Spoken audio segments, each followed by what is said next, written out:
Okay, I'm going to go through this Edexcel International GCSE physics paper from 2023. Use it as a mock for our students. So it's paper 2. So it's for people doing Physics IGCSE, not for people doing double science. Okay, so double science students only need to do paper 1. If you're doing the full physics separate science GCSE, then you need to do paper 1 and paper 2. Okay, there's an equation booklet that was given in 2023, which Edexcel, according to their website, will continue to use for the coming year. So that's enclosed as well, along with model answers. Okay, so let's get started. So remember, if you've watched my videos before, I did paper 1 already for the June 2023, so go back and look at that if you want to do that. Don't forget to like and share the video with your friends, and make sure you subscribe so you know when future videos will be done. Okay, so this is the original equation formula sheet that they used to give in paper 2, which is slightly different to paper 1 in that it has equations that you didn't need to use in paper 1. Let's see if I can see which ones they are. Okay, so I think the first few, as I'm scroll through, are the same. But for example, when you do astrophysics, you need to know about orbital speed, which is basically the circumference of the orbit, because it's roughly circular. So 2 pi r divided by a time period. I think the next few are then the same, but I think this one only comes, so it's Newton's second law in terms of the rate of change of momentum. So this equation is used for conservation of momentum, which they do not ask about in paper 1. And then again in astrophysics, the next one is to do with the Doppler shift of distant galaxies as they tend to move further apart from each other. You can use the change in the wavelength, which is lambda minus lambda naught, divided by the wavelength of the stationary object, or the wavelength that, as measured on Earth, gives you the ratio of the velocity of the galaxy over the speed of light.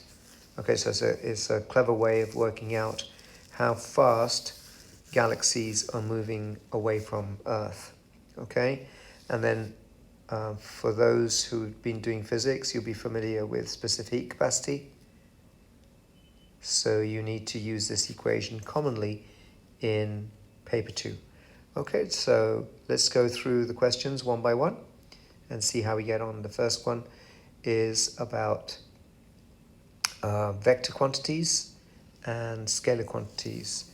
So the first thing they want you to do is to draw a straight line from each physical quantity on the left to its correct unit. So the first one is about just quantities and units, and you can see I've color-coded them. So velocity is meters per second, that's the red line. Force has been done for you, force is newtons, power is watts, and moment is Newton meter. So moment is only in paper 2, whereas all the other ones I've discussed just mentioned right now are in paper 1 or in paper 2. So the unit for moments, which is a turning effect of a force, is measured in Newton meters. Okay, and acceleration is the purple line, so it's meters per second squared. Okay, so that's a good, nice, easy question to warm us up. And then part B says, some physical quantities are scalars and other physical quantities are vectors. State the difference. So vector quantities have a direction, but scalar quantities do not. Scalar quantities only have a size or magnitude, whereas vector quantities have a magnitude and direction. So state the difference is the fact that vector quantities include a direction as well as a size.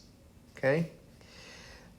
So when they're saying state the difference, you've got to look at the wording of the questions, especially if you're doing IGCSE and your first language is not English, make sure you learn how to describe the differences between things. And the language in physics is probably more challenging than the mathematics in physics. So give an example of a scalar quantity. Well, a scalar quantity is anything without direction. So let's take a look at the quantities listed above. So for example, velocity is speed with direction. Yeah, so velocity, we must include the direction. That means it can be represented by an arrow, so it's a vector. Force has a direction, so it's a vector. Whereas power, for example, power, I'm going to use green for scalar quantities. Power does not have a direction.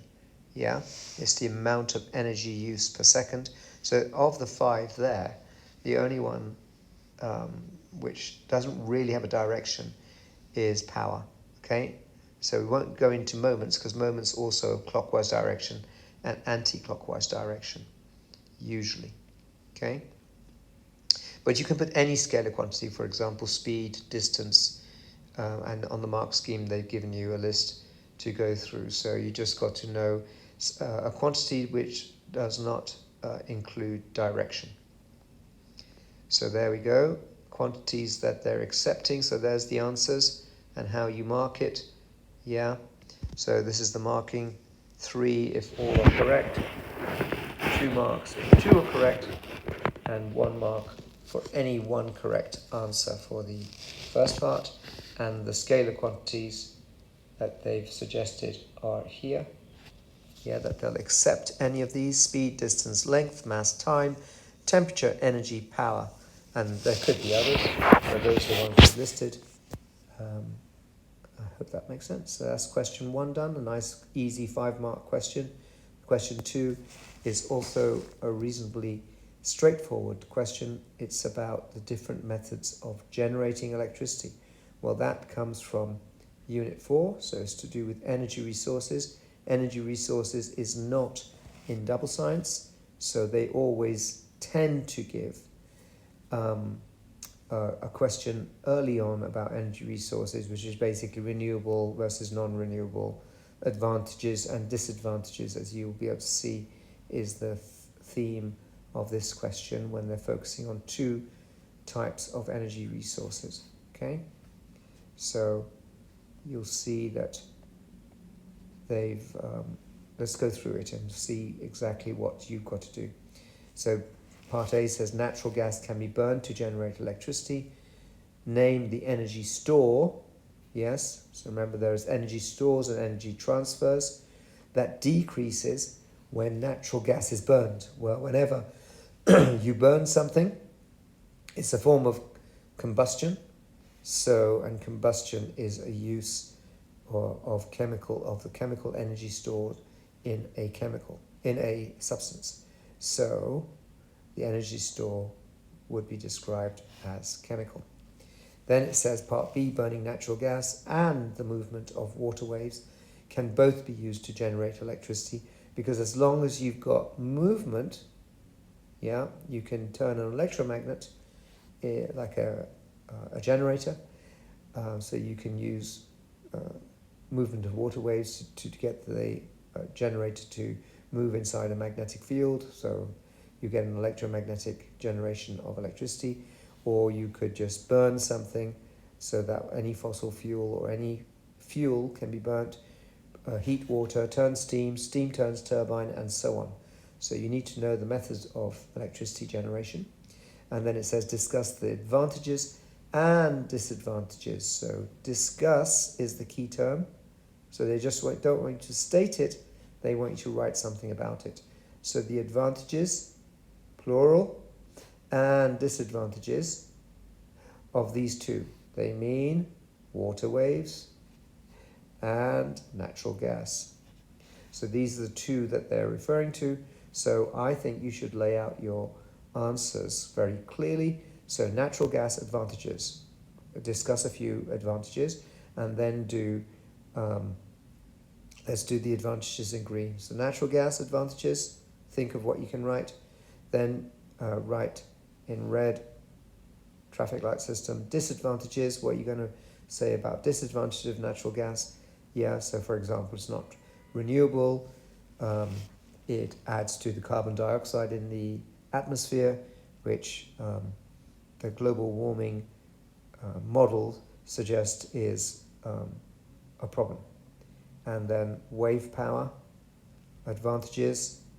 Think of what the advantages are. So I'm just showing you how you can communicate your answers in a clear way. My students will know that the three key words in the exam are clarity, detail, and depth. Okay, and then you do disadvantages of wave power. Okay, so obviously you will be familiar with these things if you've done your research on renewable and non-renewable forms of energy resources, and then have a look at the mark scheme for acceptable answers. Okay, so you see the way the answer is laid out. The advantages for natural gas, any one of the advantage for natural gas are in here.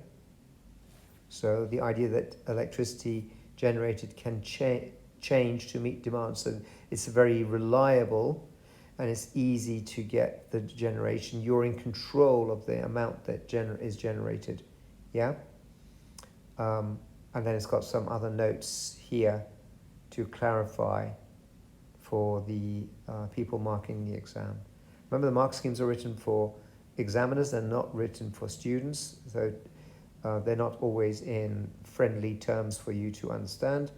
So that's why I've also done my model answers. And then the disadvantages, yeah, for natural gas is, we mentioned CO2, which is a greenhouse gas, yeah. But remember, the best way to deal with CO2 is plant trees, because trees need CO2, that's what they live off. So I don't really agree that CO2 is a pollutant, because it's part of nature and it's meant to be in the atmosphere. And you know that the amount of CO2 in the atmosphere is only 0.04%, yeah? And the man-made percentage is tiny amount of that 0.04%. So it's the real problem, I think, with the greenhouse gases and the global warming issue is the deforestation. That's what we've got to be aware of. So all the disadvantages are in the red circle, so you can go through them and see if you've got them right. And then going back to advantages of wave power, well, wave power is renewable. Waves aren't going to run out, yeah? And they don't pollute, they don't produce any polluting gases. But of course, in creating whatever is the machine that is converting the wave power into electricity, there will have been some energy used to create the building cost of it, and that would have also needs to be taken into account, because some of that may be using energy which is not from a green source, if you like. And then disadvantages, yeah, for wave power is they're not always present, it's not always wavy, yeah, could cause harm to the wildlife where they build it, could affect the habitat of certain animals, and it says possible storm damage to the generator. So if there's a big surge of power in the waves, it could actually damage the generator. Okay, so again, they've put some notes on the sides telling examiners what to be aware of. Okay, so I hope you found that useful, seeing the question and then the mark scheme with the audio. So that's 2 questions done. Question 3 is a bit more detailed, and you need to write a bit more. We're just going to see how long it is. So it goes to 8 marks, so it's slightly longer. The first 2 are 5. So Unit 2, static electricity, is question 3. A cleaning product is applied to a car using a sponge, as shown in the picture, a sponge pad. The sponge pad is rubbed against the car, yeah, to apply the cleaning product. And some parts of the car are made of metal, other parts are made of plastic. The metal parts of the car are earthed. Well, all cars are earthed, by the way. So the metal parts will be in contact with the earth. Obviously, insulators don't conduct, so you need to be aware of the difference. So it's about static electricity. It's the part of electricity which is in physics but not in double science. Okay. So what they want you to do is to explain why the pad becomes charged when rubbing the plastic parts, but not when rubbing the metal parts. Well, first thing you need to know is the difference. One is an insulator, yeah. Plastic is an insulator, yeah. While metal is a conductor. So that's the first thing. So that's part of the reason why. It's not the full answer, but it's part of the explanation. So where it says here, explain why, yeah, there's a difference. Well, because one's a conductor, one's an insulator. Now, for it to be charged, electrons have to be transferred from one material to the other, and they're transferred by rubbing or by friction. Yeah? So I should have put a slash in there. And then the electrons or charge, yeah, builds up on the plastic because it's insulator. So once you have transferred electrons, say the plastic absorbs electrons from the sponge, it could be the case, yeah. Now, I showed my students how you can use a cloth to rub, say, ebonite, a rod, or polythene rods, and the polythene rod, for example, always takes the electrons from the cloth. So we know that the polythene has got the electrons transferred to it. That means the cloth will have lost electrons and become positive. And because it's insulator, if you don't touch the plastic, it will retain its charge, yeah? Whereas if it was a metal, the charge would flow through the metal, yeah, because it's a conductor. So this is the continuation of the difference between an insulator and conductor. And as the metal parts are earthed, yeah, it has somewhere to go to, yeah, remember? So any charge transferred will be neutralized. So if it's positively charged, the metal, for example, say it does lose electrons and becomes positively charged, then because it's earthed, electrons will go from earth and neutralize the metal parts, okay? And say it was negatively charged, although metals tend to become positively charged, yeah, from your chemistry you know, that's, for example, sodium chloride. The sodium will lose its electrons, become positive, and the chlorine will gain the electrons and become negatively charged. So metals tend to lose electrons, but say it was negatively charged. In that case, if it's earth, the excess electrons will flow away until they become neutral again. Okay, hope that makes sense. So you can see how static electricity and the phenomena are actually quite complicated, and having to word it out, especially if English is not your first language, you've got to be able to speak very clearly, write very clearly to get the 3 marks, and any of these 4 bullet points will get you 1 of the 3 marks. Okay. Part B then says the sponge pad is held near a metal post that is connected to the ground. The sponge pad discharges with a small spark through the air, obviously. So it's a spark, it jumps through a gap, and in the gap will be some air, and it jumps across to the metal post. So you could say that the metal post is earthed, just like we were talking before, and if the sponge pad is charged, and the charge is strong, large enough, it can jump through the air, and that's called a spark. Okay, and that's what the Van de Graaff generator does, if you've seen that demo. Okay, on the same YouTube channel, you'll be able to see some videos in one of the playlists where we've actually demonstrated the Van de Graaff generator. And today, one of my students actually videoed me charging a rod and showing that water is attracted to it, which is in the final part of this question.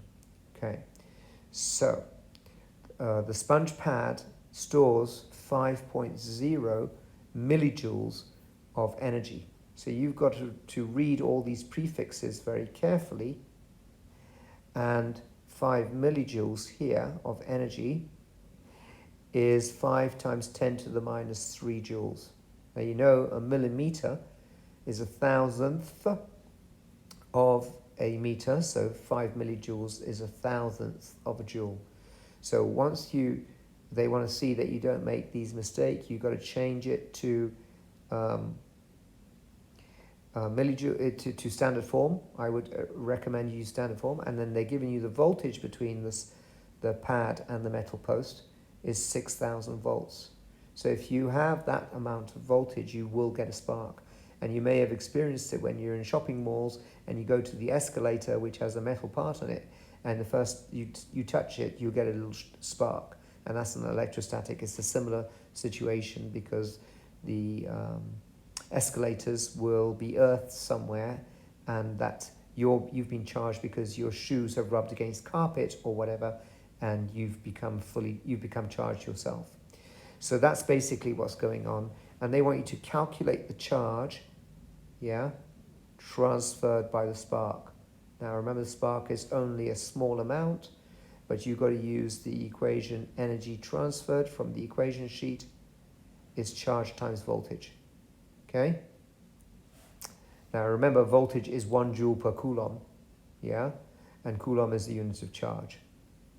All right, so the equation would be E equals QV if you write it in symbols. Now you want to find Q because they want you to calculate the charge. So charge is Q. In the triangle, Q is on the bottom. So if you want to work out Q, you put Q equals E over V, and you've been given energy up here. The energy is 5.0 megajoules, and the voltage is being given as 6,000, so 6,000 volts. So the only thing we don't know is Q, and if you do the standard form correctly, you get 8.3 times 10 to the minus 7 coulombs of charge.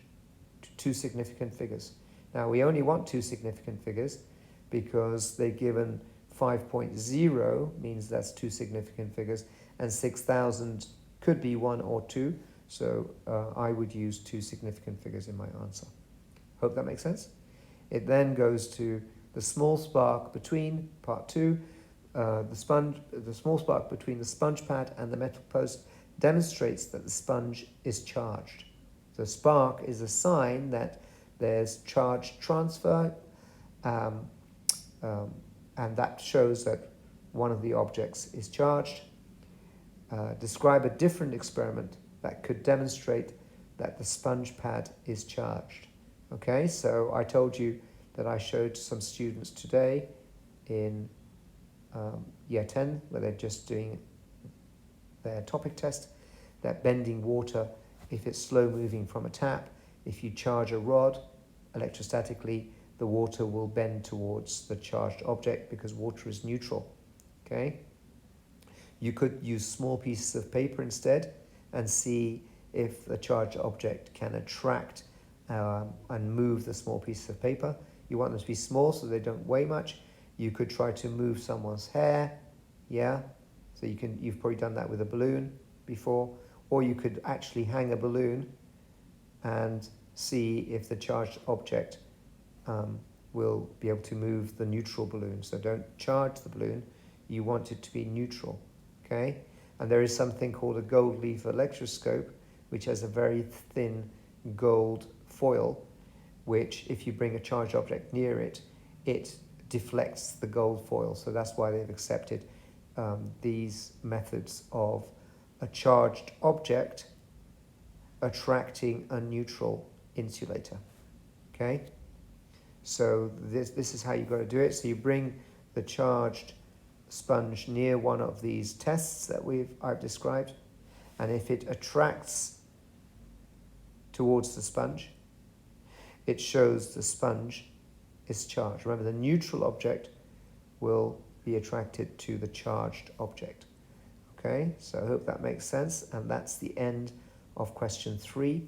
And I'm going to pause the video there, upload it, and then come back and do question 4 after a short break. So remember to like, share, subscribe, so we get lots of views.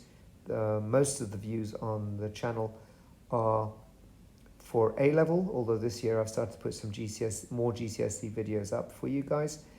And last year I put paper 1, I think it was from November 23, and that's already got over 1,000 views. And I've not really been pushing for GCSE, but without people subscribing and sharing it, then it's not going to be used widely. Okay, but it's still useful for my own students, so I'll continue to do that, and hopefully it will become more widely used in throughout other schools and throughout other countries. So thanks for watching, and catch you in the next video. Bye for now.